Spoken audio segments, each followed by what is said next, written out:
Hello বন্ধুরা, দাঁড়িয়ে আছি উদয়নারায়ণপুর ব্লকের অন্তর্গত বিধিচন্দ্রপুর অঞ্চলের বালিচক বেনাগড়ি ফেরিঘাটে।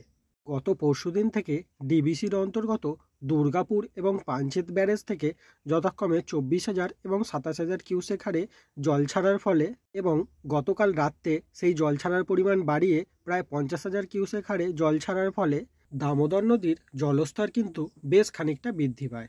ভোর রাত থেকেই অল্প অল্প করে নদীর জল বাড়তে থাকে। এরপর জলস্তর আস্তে আস্তে বৃদ্ধি পাওয়ায় এদিকে জয়নগর থেকে আমাদের শিয়াগড়ি বা আমতার দিক পর্যন্ত এর মধ্যে দামোদর নদীর ওপর যতগুলি বাঁশের সাঁকো ছিল, অর্থাৎ এদিকে সানাগড়ের ঘাট, তারপরে বালিচক বেনাগড়ি ঘাট, তারপর বাগুয়া ঘাট, তারপর থলিয়া ঘাট, এই সব ঘাটের সাঁকোগুলি কিন্তু আস্তে আস্তে ভেঙে যায়।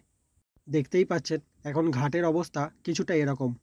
আর যেহেতু এখনও কন্টিনিউ বৃষ্টি পড়েই চলেছে, তাই আমি রেনকোট পরেই বেরিয়ে পড়েছিলাম নদীর আপডেট দেখতে। এরকম সবসময় আপডেট পেতে আমার চ্যানেলটি ফলো এবং সাবস্ক্রাইব করে রাখুন। টাটা।